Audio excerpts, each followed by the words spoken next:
Chapter 8 quasi contract. Quasi contract का एक और नाम भी होता है कंस्ट्रक्टिव कॉन्ट्रैक्ट। क्या नाम होता है? Constructive contract. जिस टाइम पे जिस अटैम्प्ट में ICAP ने ये सवाल पूछा था, तकरीबन आधी से ज़्यादा आवाम वहीं पे सोच रही थी कि इसका मतलब क्या है। और मज़े की बात यह है कि किताब में काफ़ी ज़्यादा बोल्ड करके लिखा हुआ है कि इसका दूसरा नाम क्या है, कंस्ट्रक्टिव कॉन्ट्रैक्ट। जी बिल्कुल, स्प्रिंग 22 में आया था और बहुत सारे बच्चे काफ़ी परेशान रहे थे कि ये हमारे साथ क्या हो गया है। आप भी थे वहाँ पे? ठीक लिखा था ये। तो कितने मार्क्स आए थे? 41। ओह, कोई मसला नहीं, हम कहानी को शुरू करते हैं। अच्छा, मैंने क्या किया है, मैंने इसका एक स्केच सा बना दिया है, डेफिनेशन और उसकी 5 मिसालें। हम देखते हैं कि ICAP ने कौन सी मिसाल को ज़्यादा टेस्ट की है और डेफिनेशंस कितनी दफ़ा उसने पूछी हैं। अच्छा जी, ऑटम 10, पहले ज़रा सीधे सवालों को फारिग करते हैं। Autumn 10, explain the term quasi contract और बताएं डिफरेंट टाइप्स ऑफ एग्जाम्पल्स या relationships commonly referred to as quasi contract for 10 marks. उसने कुछ नहीं पूछा, उसने सिर्फ आपसे पूरा चैप्टर पूछ लिया। 10 नंबर के लिए उसने क्या कहा कि मुझे सब कुछ ही बता दें। तो ऑटम 10 को मैं यहाँ पे क्लासीफाई कर देता हूँ। ऑटम 10 कंप्लीट चैप्टर उसने आपसे टेस्ट कर लिया। तो अब अगर इस तरह का सवाल आए 10 नंबर के लिए, तो क्या ये अच्छा सवाल होगा या बुरा सवाल होगा? जिसको आता, बड़ा सियासी जवाब आया कि सर जिसको आता होगा उसके लिए अच्छा होगा, जिसको नहीं आता उसके लिए बहुत ही बुरा होगा। मसला यह है कि किसको क्यों नहीं आता होगा। क्यों नहीं आता होगा? क्या एक पेज का चैप्टर छोड़ दिया होगा? एक पेज का ही है ना, छोड़ दिया होगा? बताएं।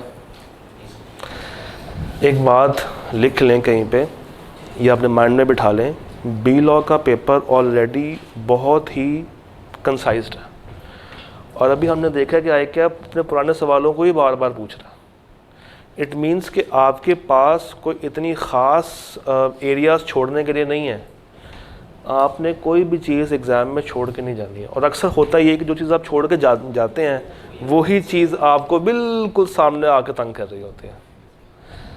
तो 10 नंबर का सवाल अगर आजकल में वो पूछे तो मेरा ख्याल से this is a blessing in disguise कि सीधे सीधे 10 नंबर आपकी पॉकेट में। मगर शर्त क्या है कि वो आपने एक पेज अच्छे से तैयार किया हो। अच्छा जी, obligations of a person enjoying benefits under the quasi contract बता दें सिर्फ और सिर्फ कितने मार्क्स के लिए? Obligations of a person enjoying benefits of a quasi contract 5 number के लिए बता दें। कहाँ पे क्लासीफाई करूँ मैं इसको? नॉन ग्रेटिशियस एक्ट में क्लासीफाई कर दूँ।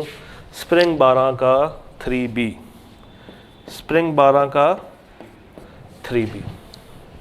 अगेन स्ट्रेट फॉरवर्ड सवाल। अब देखें, एक पॉइंट पूछ लिया 5 नंबर का और एक तरफ वो पूरा चैप्टर लिखवा रहा है 10 नंबर के लिए।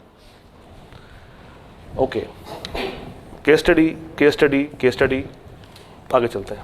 Case study, briefly describe various types of quasi contract. वही सवाल है मगर 10 नंबर का नहीं है, अब 5 नंबर का है। जरा मुझे बताइएगा अटेम्प्ट कौन सी है? 18 कौन सी? स्प्रिंग 18। अगेन कंप्लीट पूछ लिया, पूरा चैप्टर आपसे लिखने को कह रहा। Describe the constructive contracts and identify the circumstances in which a constructive contract may be formed. Again, spring 22 में उसने आपसे पूरा सवाल पूरा चैप्टर ही पूछ लिया है मगर 5 नंबर के लिए पूछ रहा है। तो 5 नंबर में शायद 1 नंबर डेफिनेशन का होगा और अगले 4 नंबर को उसने डिवाइड किया होगा 5 बुलेट्स के अंदर। तो क्या हम इस 5 नंबर के लिए एग्जाम्पल्स लिख कर आएंगे? लिखने की ज़रूरत नहीं है, मार्क्स कम है। हाँ, अगर 7 नंबर होते, 8 नंबर होते तो फिर हमें लिखने की ज़रूरत थी, अदरवाइज़ कोई ज़रूरत नहीं। बस ख़त्म हो गया सवाल? नहीं, एक सिनेरियो, एक सिनेरियो, 2 3 4 सिनेरियो, 5 6 7। शुरू करते हैं। Sami rented his house to Qurban for a period of 1 year at an agreed sum of rupees 10,000 per month. After the first 2 months, Qurban defaulted in making the payment. बाकिर एक उसका दोस्त है, उसका neighbour है, वो ज़रा कंसर्न था, वो ज़रा इमोशनल है, सिंपथी रखता है कि भाई इनके दरमियान जो रिश्ता है वो ख़राब ना हो, किनके, समी और कुर्बान के बीच में। उसने वो रेंट पे कर दिया with good intentions. Subsequently on Qurban's refusal to reimburse the amounts, ने कहा भाई मैंने पे कर दिया था, मुझे पैसे भी दे दो वापस। उसने कहा कोई पैसे नहीं है, चलो भाग जाओ। Bakir filed a suit against him on the grounds that he had made the payment to Sami, which Qurban was legally bound to make, और इससे इनके दरमियान क्या बन जाता है, एक कोज़ाई कॉन्ट्रैक्ट। तो बताइए क्या जस्टिफाई है या नहीं? पेमेंट कौन कर रहा है? समी कर रहा है, कुर्बान कर रहा है, या बाकिर कर रहा है? बाकिर कर रहा है। तो क्या बाकिर का कोई अपना ज़ाती मुफाद था? क्या बाकिर लीगली बाउंड था? तो क्या उसको पैसे वापस मिलने चाहिए? क्या कोज़ाई कॉन्ट्रैक्ट बना? क्या कोज़ाई कॉन्ट्रैक्ट बना या नहीं बना? आधी वाम कह रही है बन गया, आधी वाम कह रही है नहीं बना। ये अवाम में तज़ाद क्यों पाया गया एकदम से? अच्छा, कौन कौन कह रहा बन गया? कौन कौन कह रहा बन गया? कौन कौन कह रहा बना? और कौन कह रहा नहीं बना? तो अभी कुछ टाइम पहले तज़ाद क्यों था? नहीं बना ना? नहीं बना। तो वो जस्टिफाइबल है अपने सूट में? नहीं। मगर ये मुझे ये बताइए कि इन पांचों में से कहाँ पे उसने उसको लागत डिस्कस किया है? ये फाइंडर ऑफ गुड्स है? नहीं। नेसेसरीज है? नहीं। मिस्टेक क्वेश्चन है? नहीं। Interested person. अटेम्प्ट कौन सी है? ऑटम 9 का क्वेश्चन नंबर 4 सी। आपने आंसर करना है कहाँ से? From the interested person concept. और यही सवाल घुमा घुमा के उसने बहुत दफ़ा आपसे टेस्ट किया है। For example, Umair did not pay the rent for 3 months। Qasim एक म्यूचुअल फ्रेंड है उसका और लैंडलॉर्ड का, उसने रेंट पे कर दिया। 1 साल के बाद उमैर ने प्रॉमिस कर दिया कि मैं तुम्हें पैसे रीपे कर दूंगा। अब इस सवाल में और इस सवाल में क्या फ़र्क है? ऊपर प्रॉमिस हो रहा है रीपेमेंट का, नीचे वाले ने कहा था कि मैं तुम्हें पैसे क्यों दूं। तो अब अगेन, क्या ऊपर कोई कोज़ाई कॉन्ट्रैक्ट क्रिएट हुआ है? वो प्रॉमिस तो कर रहा है, no sir, yes sir, yes sir, no sir. Promise, वादा कर लिया कि मैं तुम्हें पैसे पे करूंगा। क्या वो वादा कहीं लिखा है? क्या वो वादा कहीं रजिस्टर हुआ है? नहीं हुआ। तो फिर मुझे बताइए, क्या ऊपर कोज़ाई कॉन्ट्रैक्ट बना या नहीं बना? ऊपर क्या कोज़ाई कॉन्ट्रैक्ट बना है या नहीं बना? दोबारा से सोच लें, तसल्ली से सोच लें। इन 2 सवालों में डिफरेंस आइडेंटिफाई करने की कोशिश करना। ज़रा टाइम ले लें, बेशक आइडेंटिफाई करें इन 2 सवालों में क्या फ़र्क है इस बाजे की आवाज़ के साथ।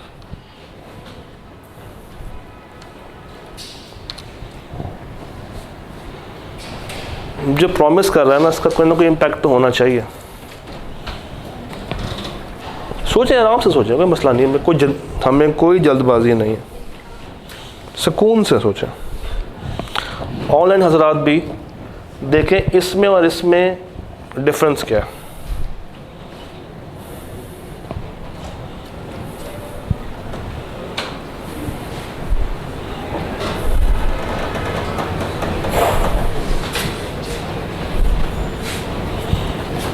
जी,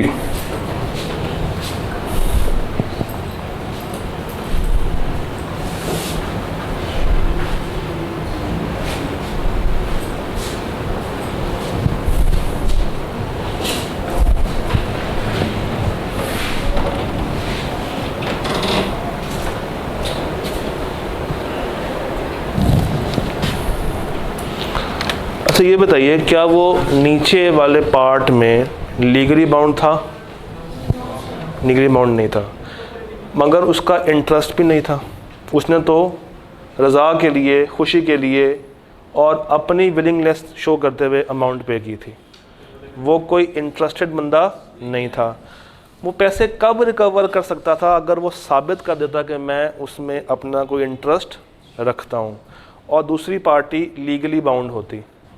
ऊपर क्या हो रहा है? ऊपर उसने प्रॉमिस कर दिया कि मैं तुम्हें पैसे पे करूँगा। तो यहाँ पे कॉन्सेप्ट वही है, पेमेंट बाय इंटरेस्टेड पर्सन, मगर वहाँ पे हम उसको फोर्स कर सकते हैं क्योंकि उसने प्रॉमिस कर दिया कि मैं तुम्हें रीपे करूँगा। मगर ये प्रॉमिस हमें उससे लिखवाना पड़ेगा और उसको लॉ में रजिस्टर करवाना पड़ेगा। मुँह ज़बानी वादा आसानी से वो बंदा मुकर भी सकता है। तो अगर वो आपको प्रॉमिस कर रहा है with an intention to repayment, तो फिर आप उसे पैसे रिकवर कर सकते हैं। कॉन्सेप्ट वही था, ऑटम 11 को क्या मैं यहाँ पे क्लासीफाई फिर से कर दूँ? पक्की बात है, यहाँ पे ले आऊँ उसको, मैं ऑटम 11 पे ले आऊँ। सवाल नंबर कौन सा है? 7B। अच्छा, अब ये सवाल देखे ज़रा, माया वाला। Maya paid the bill of a neighbour Wasi to avoid disconnection. Later she claim the amount from Wasi. बताएं क्या माया रिकवर कर सकती है? क्यों? कहाँ लिखा हुआ है कि दोनों का एक ही मीटर है? कहाँ लिखा हुआ है कि दोनों का एक ही मीटर है? इंटरेस्टेड कब होगी? जब वो आपस में एक ही मीटर शेयर करते हो। मगर यहाँ पे तो कहानी है ही नहीं ऐसी। यहाँ पे सवाल खामोश है। सवाल यहाँ भी खामोश था, सवाल यहाँ भी खामोश था और सवाल यहाँ भी खामोश है। आपने तीनों बातों में एक पॉइंट लिख कर आना है कि रिकवरी सिर्फ उसी वक्त पॉसिबल है जब दूसरी पार्टी इंटरेस्ट रखती हो। अगर यहाँ पे उनका बिल जो है वो एक ही मीटर से आ रहा है, तो अगर वसी का कटेगा मीटर तो माया का भी साथ ही जाएगा। तो यहाँ पे वो इंटरेस्टेड पार्टी बन सकती है, अदरवाइज़ वो इंटरेस्टेड पार्टी नहीं है। उसने अल्लाह की रज़ा के लिए पैसे पे किए हैं, तो जो उसने खुशी खुशी में पे किए हैं वो बाद में रिकवरेबल उस तरीके से नहीं है, अनलेस कि वो साबित कर दे कि मैं एक इंटरेस्टेड पार्टी हूँ इस चीज़ के अंदर। बात समझ आ रही? अब अगेन स्प्रिंग 14 फिर से यहीं से पूछा है क्या आपने? स्प्रिंग 14 भी यहीं से पूछा। एक काम करते हैं, इसको पढ़ लेते हैं। A person who is interested in the payment of money which another is bound by law to pay and who pays it is entitled to be reimbursed by other। मगर कब? जब पहली पार्टी जो पे कर रही है वो इंटरेस्टेड हो, उसका अपना भी ज़ाती मुफाद छुपा हो। देखो, दूसरी पार्टी तो लीगली बाउंड है, दूसरी पार्टी ने तो पेमेंट करनी ही करनी थी, मगर जब पहली पार्टी का भी इंटरेस्ट हो और वो उसके लिए पेमेंट कर दे, तो उसको साबित करना पड़ेगा इन तीनों केसेस के अंदर कि यहाँ पे भी उसका इंटरेस्ट है, यहाँ पे भी था और यहाँ पे भी उसका इंटरेस्ट है। तो दो लाइनों से तकरीबन मिलते जुलते सवाल उसने आपसे टेस्ट किए। अच्छा जी, ये हो गया। Baket supplied a jacket to Sultan in order to save him from cold weather. Sultan who was a minor agreed to pay 2000 for a jacket जिसकी मार्केट प्राइस थी 1500। हाँ जी, माइनर को कुछ प्रोवाइड किया जा रहा है। क्या प्रोवाइड किया जा रहा है? Basic necessities. तो क्या मैं यहाँ पे क्लासीफाई कर दूँ उसको? अटेम्प्ट कौन सी है? ऑटम 15 का पहला, ऑटम 15 का फर्स्ट पॉइंट। अच्छा, तो ये मुझे बताइए, ये कैसे साबित करूंगा कि उसके लिए वाकई में इतनी महंगी जैकेट नेसेसिटी थी? मार्केट प्राइस की तो कहानी बात की है ना कि वो 1500 लेगा या 2000 लेगा। सवाल वो नहीं है, सवाल मेरा ये है कि ये नेसेसिटी थी, ये कैसे साबित करना पड़ेगा हमें? कोल्ड वेदर है और देखना पड़ेगा कि क्या उस माइनर के जो फैमिली के हालात हैं, क्या वो ऐसे हैं कि वो इतनी महंगी जैकेट अफोर्ड कर सकता है? इतनी महंगी जैकेट वो अफोर्ड कर सकता है या नहीं? और अगर वो अफोर्ड नहीं कर सकता और आप उसको ला के दे रहे हैं, तो फिर आप उससे कुछ रिकवर नहीं कर पाएंगे। अच्छा नहीं, लेट सपोज अफोर्डेबल है, तो क्या 2000 लें या 1500 लें?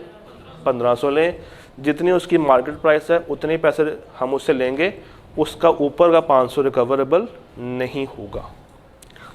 Ruhi who paid the bill of Solid without being asked is now demanding payment from Solid. क्या ये वही सवाल नहीं है?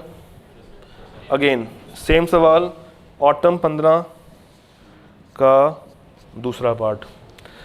अच्छा जी, समी अकोली, ये जरा खुद करें, पॉइंट 3 ट्राई करें इसको। समी अकोली ट्राई कीजिएगा।